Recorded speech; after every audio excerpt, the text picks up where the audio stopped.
a mess. And I'm starving, so once again I am shoving shit into my face like the unattractive lady I am. Green cotton candy's not that good. It just tastes like a really shit apple. Oh. Okay, so besides me being a mess mentally, physically, emotionally, my hair, my face, pop off my shoes. I just got back from my job. I really should block off my schedule before I sit down to play a game, but whatever. I'll get up and run out if I have to go to work, I guess. Well, I have to do laundry because I'm at the job where they don't have a dryer working. So I have to come home to do my laundry. So while I'm here, I figured, hey, why not do this? Alright. I think we started around Rebecca now. This is how it begins, or so they say. With a gentle wind drifting through wide open windows, muffled laughters and footsteps fading behind empty hallways, and the light kiss of the afternoon sun. Soon there will be a call, a crossing of the thresholds into the unknown. Maybe we are off to some grand adventure, or diving into another gripping mystery. One can't really tell. For all I know, a hero might even sweep me off my feet if I'm lucky. That's not exactly a bad thing when you think about it. But this is far from one, isn't it? A riveting tale, that is. The mild breeze, the faint murmurs, the warm rays painting every nook and cranny that fiery hue, they are all as real as they can get. As much as I want to write a little tale out of this, I am far from someone who can. Fleeting fantasies, that's what these are, merely passing thoughts to occupy an idle mind, while waiting for another busy workday to end. Then again, maybe in another life, I am one. Who knows? But at present, what I have and what I've chosen to be, well... I won't last years here if I find teaching rowdy adolescents a tedious job, will I? Admittedly, the whole affair isn't exactly as grand or exciting as I had imagined as a child. If I weren't so stubborn and too passionate about the whole ideal, I probably would have quit a long time ago. But it's always the kids that make it worthwhile, isn't it? As if in agreement, as soon as my pen slides into a neat circle against the papers I'm grading, the final bell rings. Like a dam that is opened, students begin piling out into the hallway soon after. For a short minute, I let the noise fill my ears, let my mind wander to a place far removed from all the hubbub. Solitary moments like this have come few and far between lately. Even my own home hasn't been as quiet as I usually prefer, though in hindsight the entire place hasn't been the same either, since Isabella moved in next door. And if her fussing over a minor cold last week tells anything, I might as well throw away any idea of solitude over the nearest balcony as long as she lives nearby. At the memory, my eyes automatically shift over the bottle sitting at the edge of my desk. A chuckle escapes from me as I reach for A little it. ball of energy and enthusiasm. That big baby. Mother Hen, she calls me, and then says and does the same thing right after. It's not that I'm unused to being on the receiving end of other people's worries, or I feel any sort of apprehension over her fretting. If I were to be completely honest, it's actually amusing how someone can be childlike one minute and then act like a responsible adult the next. It's me! It's me! Okay, but there's a dissonance there, both in her actions and words. Although she may not look it, may not say anything, may not lose her cheer, one way or another, I know these troubles have weighed down on her lately. Her face says it all. That big numpty. If she thinks I won't notice, she's got another thing coming from her. For her. I think. Is it for her? I don't know. That's how she's always been. I do understand that part loud and clear. It's just that I'd really rather not pass another burden on to her. Become one myself. Aren't I supposed to be the one taking care of them? Though I guess that's simply one of those things people eventually grow away from once they've all started leading different lives. Not completely different, I hope. Somehow that thought makes me feel uneasy. Thankfully, before stranger ideas can take root in my head, a faint buzzing comes from my bag, cutting through the rest of my thoughts. A small frown forms on my lip when the screen lights up and an unknown number flashes. For a long second, my thumb hovers over the answer button. Even the voice that responds, once I do accept the call, it's wholly unfamiliar. Hello? Ah, goodness. Finally, it connects. Hello? Is this Miss Gales? Rebecca Gales? Yes, speaking. Who is this? Oh, sorry. Rose Cooper. Briar Realty Corporation. Briar Realty? My frown deepens as I straighten from my chair. Something in her tone, despite sounding remarkably friendly light, doesn't sit quite well with me. The rigid pause that follows doesn't help ease the tension that has suddenly descended either. Miss Cooper? Yes. Things are a bit busy on my end. I apologize. I'm not certain if Isabella has mentioned anything before, but we're working together on a property at the moment, and The Armengard Mansion, yes. She said something about that earlier. Is there a problem? this is about Isabella, actually.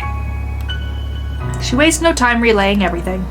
The details she provided, admittedly, a bit vague, but enough for me to get the gist of what happened. It isn't the bad sort I'm expecting, though still worrying. After the words, panic attack, and pale looking a bit sickly, woven together in one foreboding sentence. But as quickly as it surfaces, I stomped down the urge to demand answers right there and then. Now isn't the proper time for useless questions. I'll find out soon enough regardless. To Miss Cooper's credit, she neither hesitates nor falters all throughout. There's something sort of comforting in knowing Isabella has someone like her to guide her, though not as much as I would have liked. After all, this is Isabella we're talking about. What on the other chances she just had a bunch of excuses so she won't get sent home? High. Very high. Oh, she is so going to hear it this You were time. listed as one of her emergency contacts, so I thought it'd be best you know about this. How is she? Is she doing okay? I had her take a break for now, but honestly, I'd feel better if someone were to pick her up and take her home for some rest. Anthem's a fair distance from Luxborn. I really don't want her going off on her own. I'd do it myself, but oh, you know how it is today. Big day. People everywhere until the open house ends. I'm really sorry to ask this of you, Miss Gales. I know you're busy. Oh, no, it's all good. I was just about to leave from work. I hope to leave early today anyway. A few minutes ahead wouldn't hurt. I can be there in a few, 30, 40 minutes tops. Is that all right? More than fine, Miss Gales, thank you. We're supposed to be here until... Oh, excuse me. One moment, please. Yes, ma'am. The faint hum of conversation echoes from her end. It sounds as though the place is buzzing with even more people than you'll expect from a regular open house. I was skeptical at first. The house is old, not to mention its inconvenient location in Luxborn's outskirts. Who wants to live in a place almost an hour's drive away from the comforts of a city? But from what little I can hear, I would. It appears Isabella has every right to be optimistic about this sale. If I didn't understand why she was so adamant refusing my offer to help before, I think I do now. To some We'll degree. be resuming the tour soon. Yes, thank you. Sorry about that. I really need to get this thing going. Lord knows how I'll salvage the situation here. It shouldn't be anything complicated, but still, clients. It can be difficult when they want to be. Anyway, just look for me when you get here, alright? I shouldn't be too hard to miss. No problem. Thanks for letting me know about this. Just make sure Isabella stays put, please.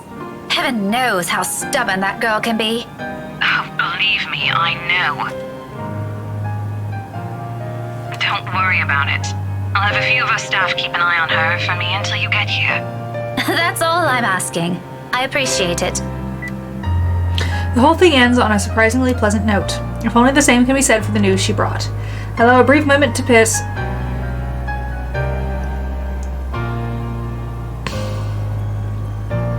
I'll work on that. I allow a brief minute to pass, to ease whatever tension has latched itself firmly to my... I really wanted to mix up words there. Firmly to my nerves. But no matter how much I wish for it, my mind stubbornly don't start now. I've been doing okay so far. Don't start now. My hands are unsteady. As the dysgraphia sits in. Okay. My hands are unsteady against the papers I pretend to arrange after. Lucid thoughts, every single ounce of it grimmer than the other, grows with each passing second I linger. Something about this whole thing, along with the sudden unease and nagging worry, screams off. Wrong. This isn't the riveting tale I'd hoped to step into one day. Even on rush, getting everything in order before leaving takes nearly a good quarter hour. By the time I make it out of the classroom, the commotion has already died down, dwindling to mere echoes and distant laughters. From the nearby room, melodies from a rehearsing band drift freely into the air, filling the almost empty hallways with their warm, lively tunes. Another day, I'll stop, bask in the music, and enjoy what little peace it brings. Not today, however. My steps are brisk and sure as I march to Edward Hull's exit. The sooner I confirm Isabella's okay, the sooner I can shake off this niggling feeling. For one reason or another, that single call of all possible things has thrown everything off kilter. I'd rather this be over with as quickly as possible. So much that I nearly barrel over a student in my haste. Though perhaps it's really the other way around. Hey, Nico. When I look down, a set of eyes, bright and hopeful, stare back at me. Her arms are wrapped around my waist like a vice, and at my attention, a grin spreads over her face. Hello, Kylie. You know, you aren't supposed to run into people like that. Sorry, Miss Pink. There, gave her a voice earlier in the game. She loses her hold of me, but not a hint of guilt or regret appears on her. If anything, it seems that remarkably only amused her. A smile appears on my face before I can help it, matching the one on her own. Just remember not to do it again, all right?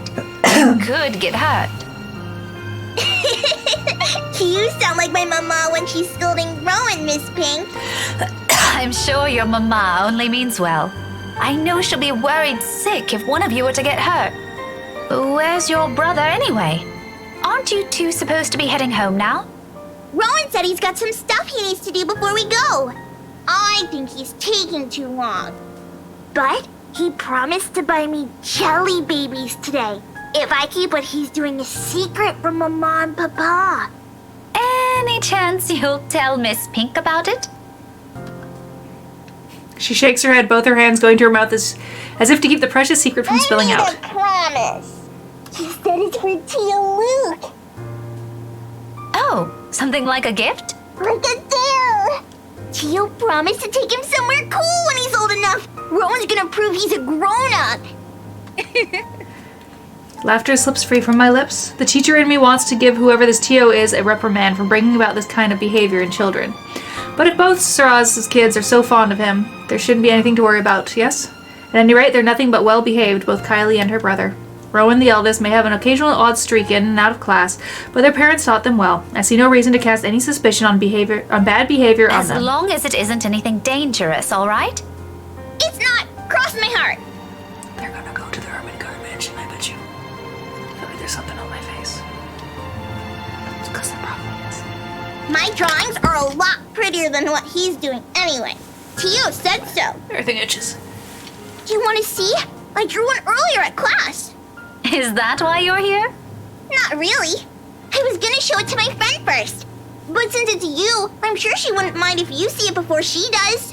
Oh no. I can't stay right now, Kylie. Her face falls immediately after the words are out. A small part of me feels responsible for that crestfallen look, but as much as I want to stay a little longer, there's another place I need to be right now. And frankly, another child to look after. Taking both of her hands, I kneel in front of her and muster the most rueful smile I can give. At her age, I'm quite sure she already understands what I'm about to say before they're even out. But remarkably, she doesn't look away or pout as I'm expecting her to. You know what? Rowan has a class with me on Monday around this time. Why don't you drop by again next week? After class? I'll even make sure to wait for you. It's just that I absolutely must leave now. My friend had an accident earlier, and I'm the only one she has here. What about her mama and papa? Her family lives really far from here. You could have I'm looked at the afraid. drawing in this time and excused yourself. You stopping to explain this to a child is not making it go faster. Do you remember where Asia is? The southeast part? Maybe. Maybe I don't. What's it to you? That's where they are. Her eyes immediately light up at my question. Just like that, I know I've earned the girl's forgiveness. Oh, just like Takako. Who? My friend. She said she used to live there, only just a little higher than Southeast. But she hasn't come home in a long time, so she doesn't. Melody says it's weird I talk to her, but I think she's just shy. They could be good friends too. Don't you think so, Miss Pink?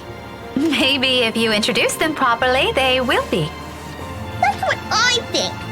Takako's just lonely. If she makes more friends, she won't be anymore. Takako the ghost. Is your friend like that too? A little, possibly. To be honest, sometimes I can't tell with her. After all, Isabella has always been the kind to hold a smile even when things have taken a turn for the worse. 5 years and one will think it's enough time to know a person. But when you consider it, come to think of it, all these years I've never, not even once, seen her cry. Not over a trivial matter or even when things are tough. Okay, you can go to her. I'll just show you my drawing next time. Thank you. Remind me to buy you a huge glass of parfait, all right? No, I'll get a stomachache. Takako says so. A small one is okay. I'll remember that. Say hi to your friend for me. I will. I'm sure she'd love to meet you too. See you, Miss Pink. I'll see you later, Kylie. London Bridge is falling down. She doesn't look back or wait for any sort of goodbye from me. With a song and an extra spring in her step, she bounds across the corridor with as much spirit only a child her age can have. As if the conversation has never taken any downhill turn for her at all. As if there isn't a single thing to worry about in the world. Not long after, she disappears behind a door, leaving behind strains of an old familiar rhyme lingering in the air. Carefree, unbidden. Untroubled moments like this, I envy her. And as I resume my hurried pace, a tiny whisper at the back of my mind wishes the same can be said of myself and my own worries. Luxbourne may be a small city, but it's no stranger to hellish rush hour traffic. But surprisingly, getting out of the city today proves more of a breeze than a hassle. A relief, considering how none of my calls to Isabella have made it through. Either the reception's really bad over there, or she's ignoring them all on purpose. Both does nothing to ease the disquiet in me.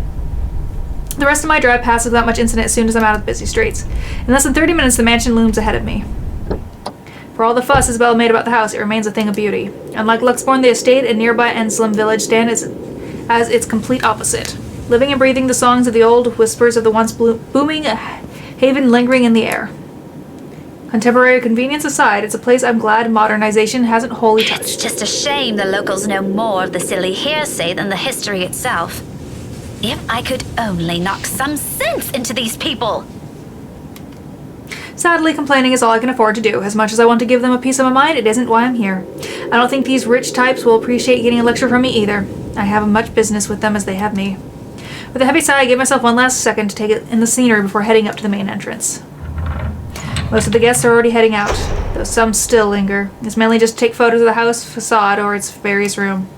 I paused for a moment, scanning the small crowd gathered at the foyer, looking for any signs of a familiar ponytail among the sea of hats No and heads. sign of her. No sign of the other staff or Miss Cooper either. I can certainly look for Isabel on my own, but in a place this big, I'd be lucky if I didn't end up lost or find her before we need to meet with Zachary and Ash tonight. Sighing, I reach for my mobile and redial her number, the gesture familiar now after so many attempts earlier. If she doesn't answer, I can still try contacting Miss Cooper. I just hope the network reception will cooperate this time. This side of the county has never been popular with tech savvy, after all. To my relief, it only took 3 unsuccessful tries. On the 4th one, right as I was about to switch to another intercept message, the line finally rings. Silence follows while I wait for her to pick up, the ringing going far too long for my taste. By now, most of the visitors have already cleared out. All I have for company are the faint murmurs of an eerie calmness left in their wake. The sudden hush settles and gives way to noises louder than they're ever meant to be. Doors creaking and slamming shut in some distant part of the mansion, floorboards groaning under the sheer weight of the house's history. In the now empty hall, they all reverberate with special clarity against the walls. Like this, the old stories seem to almost have a ring of truth to it. I don't get to stray far from the ugly line of thought, however. Not a second later, the click sounds from the other end. Hello? Isabella? Miss Cooper called earlier and... It's the grudge.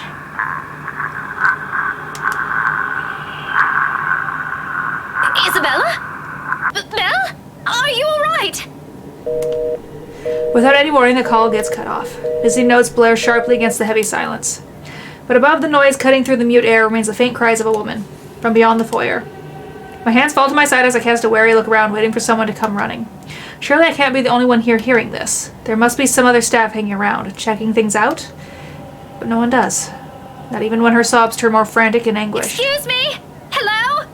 Who's there? Isabella? Isabella? Is that you?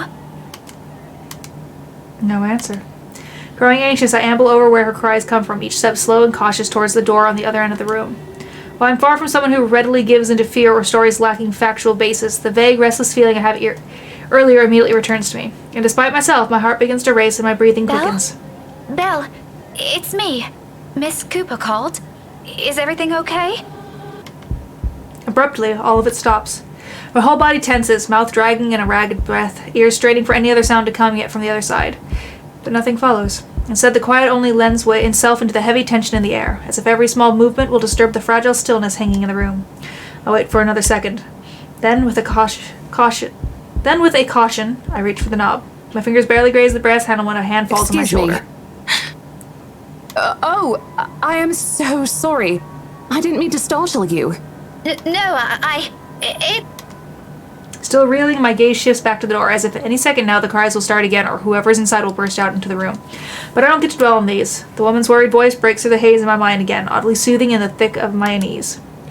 Even if the concerned look comes from a total stranger, finally being in the company of someone else is somehow comforting. Are you okay? Oh, no, I'm fine. This is probably just some cold. Do you need to sit down? No need. I'm actually looking for a friend. With the mobile in front of her, like the gesture alone explains everything. Vaguely, I note my tight grip on it and quickly slip it into my pocket before she notices. She doesn't need to know. I'm not really sure if your friend would still be here. We're actually about to close the open house in a few minutes, ma'am. No worries. She's not a guest here. She works for Briar Realty. Miss Cooper called me earlier. In fact, I'm also looking for her. Recognition flashes in her eye and her worried expression dissolves into a smile at once. It's all I need to know that I don't have to look elsewhere or venture deeper into the mansion on my own. In some way, I'm not too keen on the latter right now. Miss Rebecca Gales, is it? Yes. Sorry if I'm a bit late. It's not a problem. I was busy with the open house and a few clients anyway. It's actually a good thing you came when you did. Let's see. Isabella should be here somewhere. I told her to stay put earlier.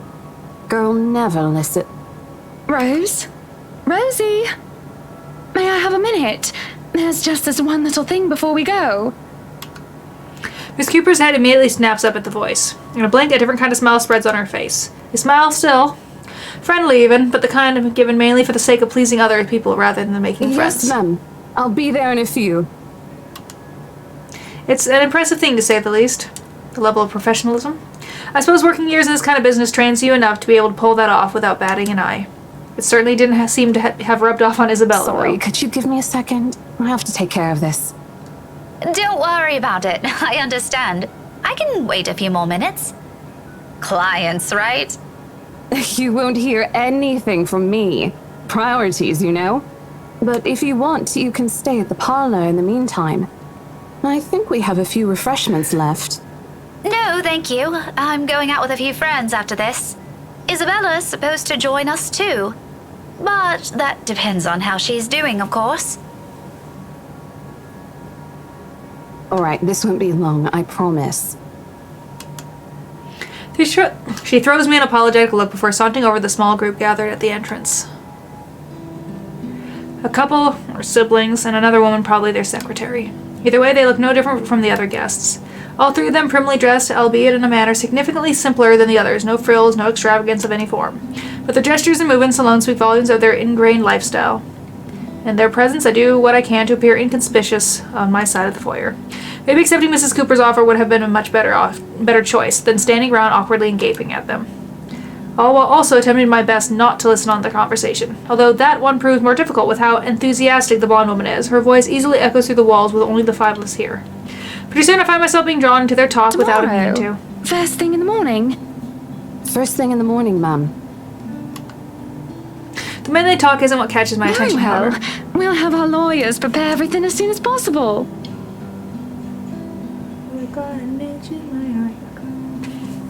Let's make this whole thing easier for everyone, shall we? Just let me know if there's anything you need from me. You know how to contact me, yes? Got your mobile number saved here already. Good. It's just a matter of time then. It's a brief moment. A fleeting shift of my Monday eye. for us, Marianne. As long as you're positive, we won't be having any problems by that time. You can count on my team. You worry too much. Let me handle those things. Do be thrilled, though. I imagine it's not every day you get projects like this, hmm? And the instant I turn my gaze on him, I see it. I'm certain Mint's ecstatic, Buttercup. Aren't you, Marianne? You know, we could all celebrate this with a few drinks. Why don't we? In fact, there's this really excellent Irish pub I visited a few days ago. Looming. Hovering over his shoulders, drawn to him like a moth to a flame, a dark blur. No. A shadow. I think I'll pass on that, sir. I have more important matters to attend to. Darling, your liver. You already had a glass today, and apparently a few days ago as well. How many times do we have to remind you? Doctor's orders, remember?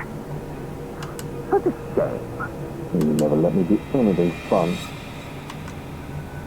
But as I try to make sense of it, a heavy feeling descends over my whole body. It happens without warning, forcing me to close my eyes. The sensation creeps to every part of me, crawling under my skin and draining me little by little of any strength. Before I know it, my hand is gripping the nearby door for support, and suddenly nausea drowns out their voices and what little sound there is. All except for the whispers and laughters. Judging, mocking, taunting.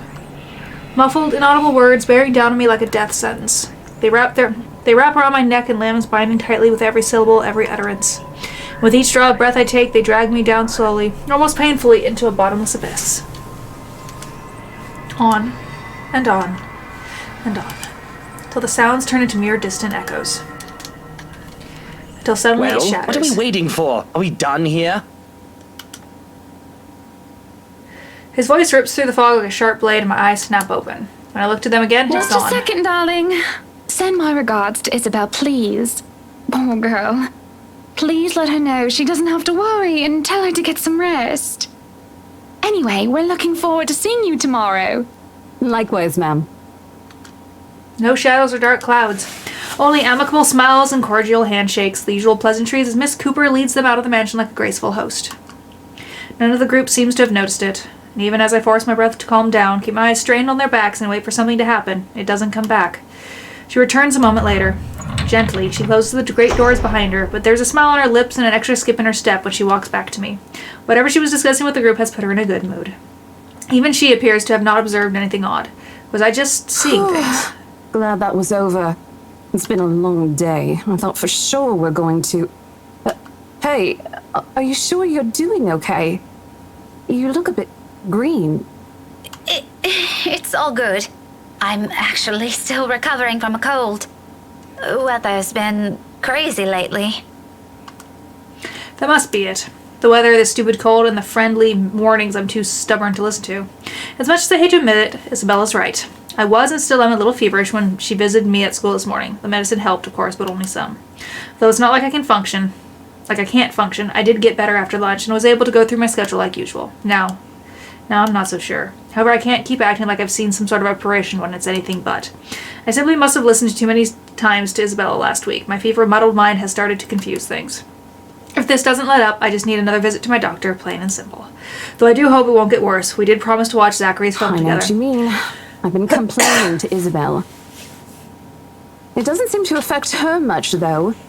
Must be because she grew up in the tropics. Anyway, shall we? She's probably hanging out with the rest of the catering staff. Oh, I wouldn't be surprised she's there. She eats like 10 hungry men when she isn't feeling well. Lead the way. With a small nod, she gestures. Okay. I do so without much thought, finally putting everything in the back of my mind.